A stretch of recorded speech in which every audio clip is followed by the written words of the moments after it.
Hello, my darlings. Oh, I'm so happy to see you. Thank you for coming to read with me at Storytime with Dr. Dawn. We have beautiful books today, and I'm so glad that we get to spend time together reading them. The Giveaway is written and illustrated by Ray Buckley. And you know, giveaway is an incredibly important part of Indigenous cultures. Some cultures get presents on special occasions, and that's great. We do too. But in our Indigenous tribal cultures, we also have to give away because being generous is one of our most important values. So we give gifts to celebrate the birth of a new baby, or a birthday, or in honor of someone in our family, a loved one, to celebrate a great milestone or achievement. The giveaway is very important. There was a grove of trees where the forests grew thick. The trees had stood there for as long as anyone could remember, their roots intertwined so that nothing could affect one without affecting them all. They were known to the inhabitants of the forest, the four-leggeds and those who fly, as the Old Ones. In the middle of the Old Ones stood the oldest of them all, taller and broader than the others.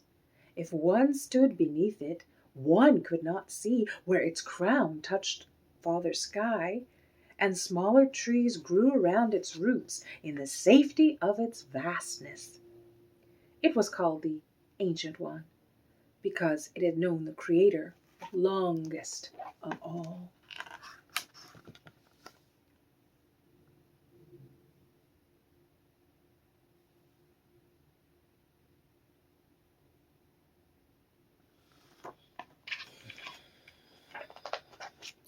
It was to this grove that the creatures of the forest and the plains, the four-leggeds and those who fly, gathered for council.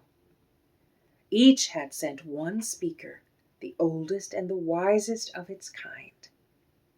Snow fell thick on familiar paths, and each arrived in silence, waiting with the patience of those who have seen much. When the circle was complete, they stood listening to their hearts.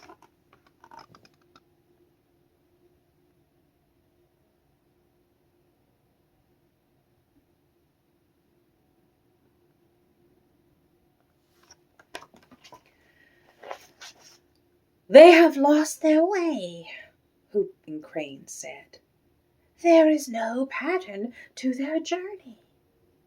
Snow Goose nodded in agreement. They have lost their purpose, Deer Mouse said softly.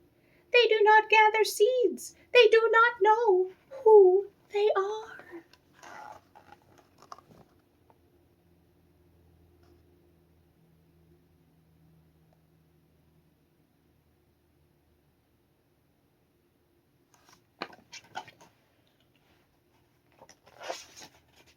Tatanka, the bull buffalo, dropped his head low. They take more than they need and give nothing back. They do not give away. They do not see long distance, Eagle began. They keep more than they can eat, while some are hungry. They no longer know that they are connected.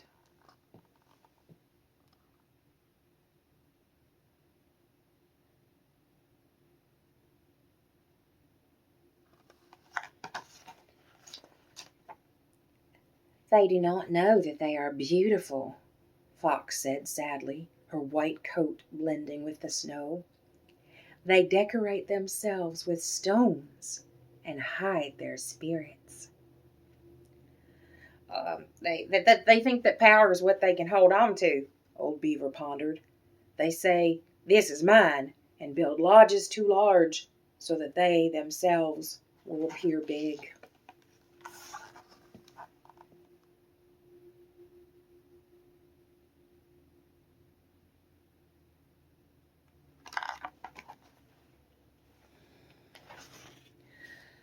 They must make others small so that they will look big, Bear's deep voice answered. In the end, they must destroy themselves or others. They have lost their names and do not know who they are. Grandmother Turtle, who was the last to arrive, made her way slowly to the center of the council. She lifted her head so that she could see all who gathered beneath the old ones. Her voice was barely audible. We must give away ourselves to them. We must speak to them in soft voices. We must remind them of who they are.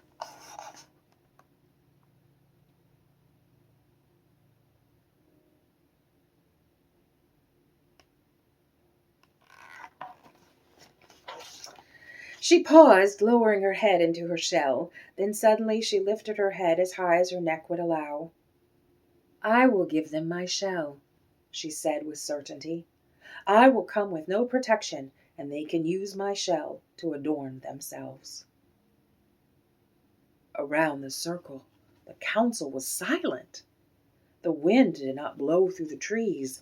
Not a single branch on the old ones fluttered. The forest was still as Grandmother Turtle began her walk back to the empty spot in the circle.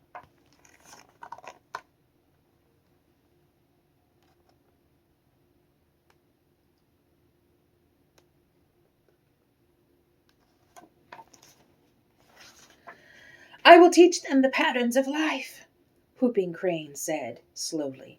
Snow Goose and I will remind them of the seasons. I will teach them to gather seeds so that no one need be hungry, Deer Mouse began. I will give them what I have stored.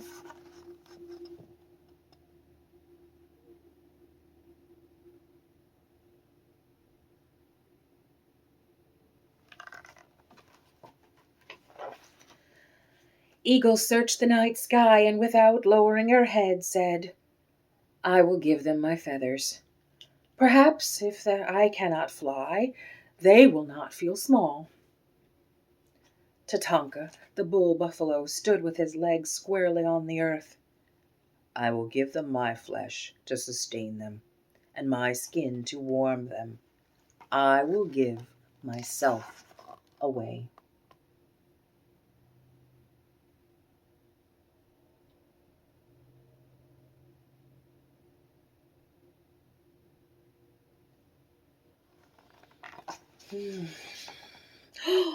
Each council member in turn rose to speak of the gift, the most costly portion of themselves, that each would give away.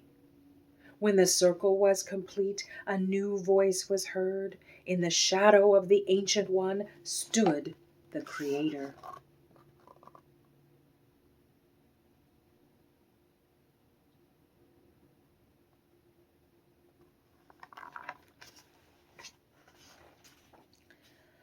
Oh, children, the Creator began softly. You will give yourselves away, but they will not know that. They will say, see what I have taken, and think that they have made themselves larger. For a moment, the Creator paused. It is I who must give myself away. I must give away my protection and come vulnerable to their lodges. I must choose to become small so that they can choose to know me large. I must give away my name so that they can know their names.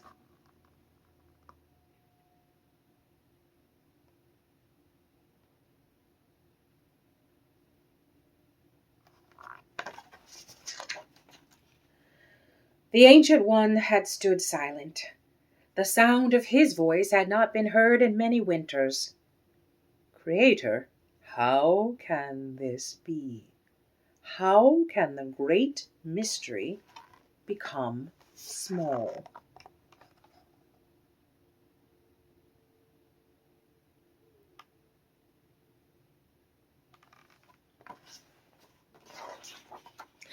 The Creator stood beneath the Ancient One. The shadow of the great tree became light, and the grove of the old ones became full of the presence of the Creator. A baby will be born. He will be the son of the great mystery. He will be born not where the two-leggeds are gathered, but among the four-leggeds and those who fly. He will bring light into confusion. He will bring hope into despair. He will bring love and his name will be great.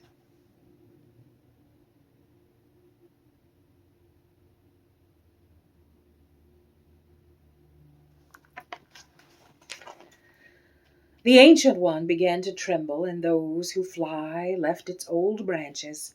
The grove of the Old Ones moved in its quake.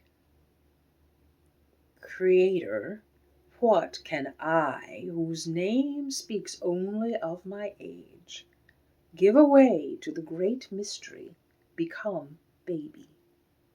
What can I do from my grove in the forest? The Creator turned toward the Ancient One. The voice of the Creator was low. You will be his support.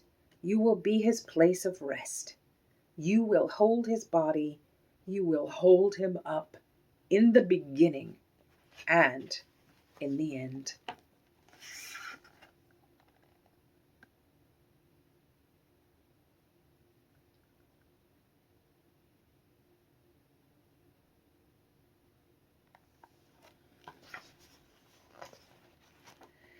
And the Ancient One wept, partly for joy and partly for sorrow.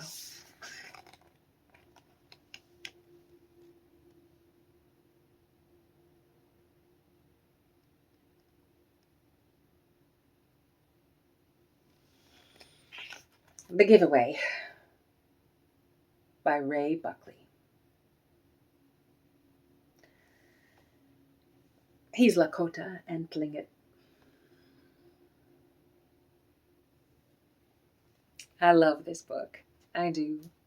I love so many of our traditional stories. And we tell stories, all of us have stories from our cultures and from our lives.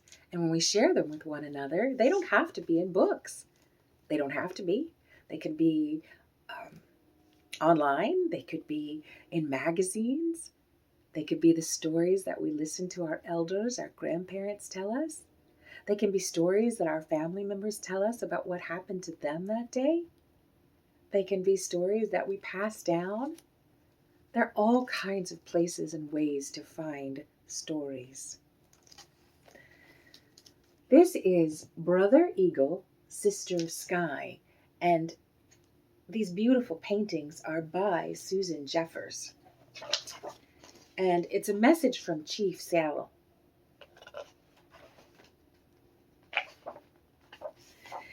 In a time so long ago that nearly all traces of it are lost in the prairie dust, an ancient people were part of the land that we love and call America. Living here for thousands of years, their children became the great Indian civilizations of the Choctaw and Cherokee, Navajo, Iroquois, Lakota, and many others. Then white settlers from Europe began a bloody war against these people, and in the span of a single lifetime claimed all of the native land for themselves, allowing only small tracts of land to live on. When the last of the Indian wars were drawing to a close, one of the bravest and most respected chiefs of the Northwest nations, Chief Seattle, sat at a table to sign a paper presented by the new Commissioner of Indian Affairs for the territory. The government in Washington, D.C. wished to take the lands of Chief Seattle's people. With a commanding presence and eyes that mirrored the great soul that lived within, the chief rose to speak to the gathering in a resounding voice.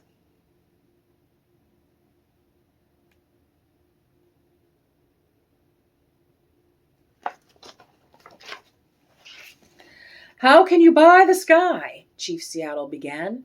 How can you own the rain and the wind? My mother told me every part of this earth is sacred to our people. Every pine needle, every sandy shore, every mist in the dark woods, every meadow and humming insect, all are holy in the memory of our people.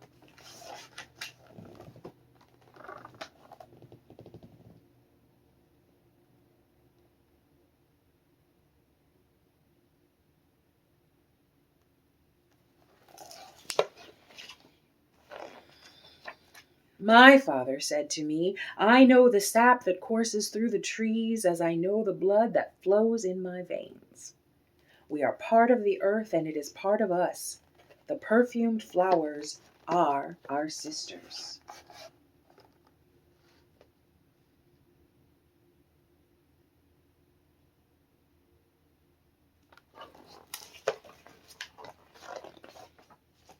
The bear, the deer, the great eagle, these are our brothers.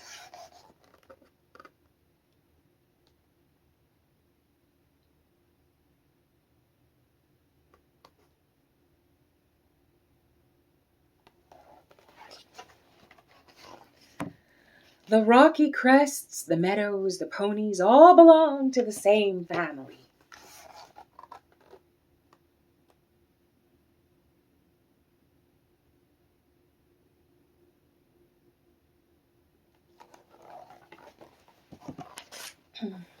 The voice of my ancestors said to me, the shining water that moves in the streams and rivers is not simply water, but the blood of your grandfather's grandfather. Each ghostly reflection in the clear waters of the lakes tells of memories in the life of our people. The water's murmurs is the voice of your great-great-grandmother. The rivers are our brothers, they quench our thirst. They carry our canoes and feed our children. You must give the rivers the kindness you would give to any brother.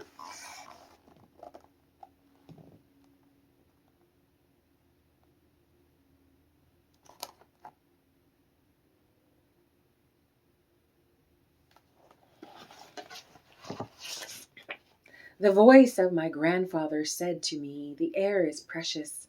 It shares its spirit with all the life it supports.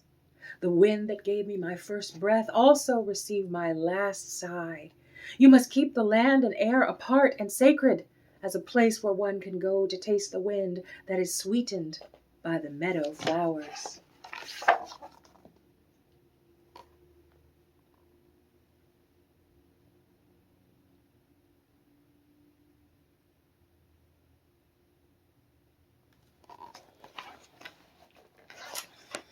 When the last red man and woman have vanished with their wilderness, and their memory is only the shadow of a cloud moving across the prairie, will the shores and forests still be here? Will there be any of the spirit of my people left?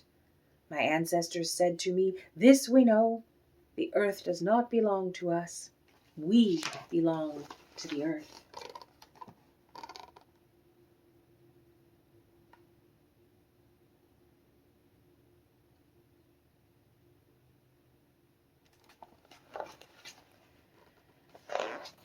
The voice of my grandmother said to me, teach your children what you have been taught.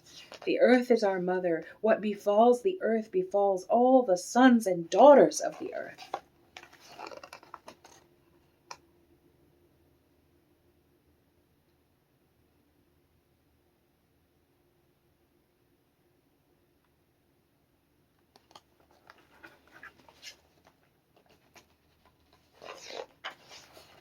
Hear my voice and the voice of my ancestors, Chief Seattle said. The destiny of your people is a mystery to us. What will happen when all the buffalo are slaughtered, the wild horses tamed? What will happen when the secret corners of the forest are heavy with the scent of many men? When the view of the ripe hills is blotted by talking wires, where will the thicket be? Gone. Where will the eagle be? Gone. And what will happen when we say goodbye to the swift pony and the hunt? It will be the end of living and the beginning of survival.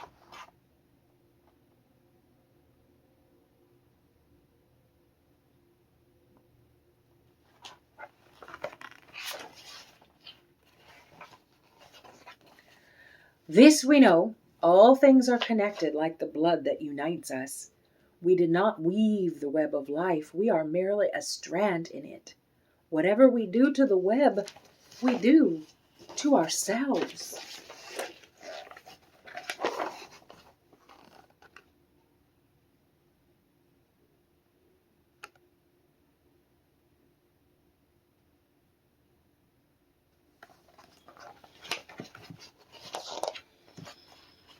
We love this earth as a newborn loves its mother's heartbeat. If we sell you our land, care for it as we have cared for it. Hold in your mind the memory of the land as it is when you receive it. Preserve the land and the air and the rivers for your children's children, and love it as we have loved it.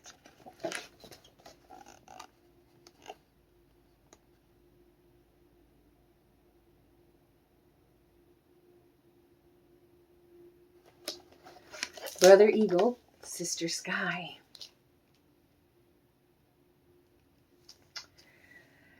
There are still so many wonderful indigenous people and nations all over the world. In North America, sovereign nations, reservations, tribes. There are many indigenous people. Hi. Right here, right now. Not vanished, not conquered, not gone, but right here. Thank you so much for spending time with me today. I really enjoy it, and I'm so thankful for all of you. I can't wait till we're together again next time for Story Time with Dr. Dawn.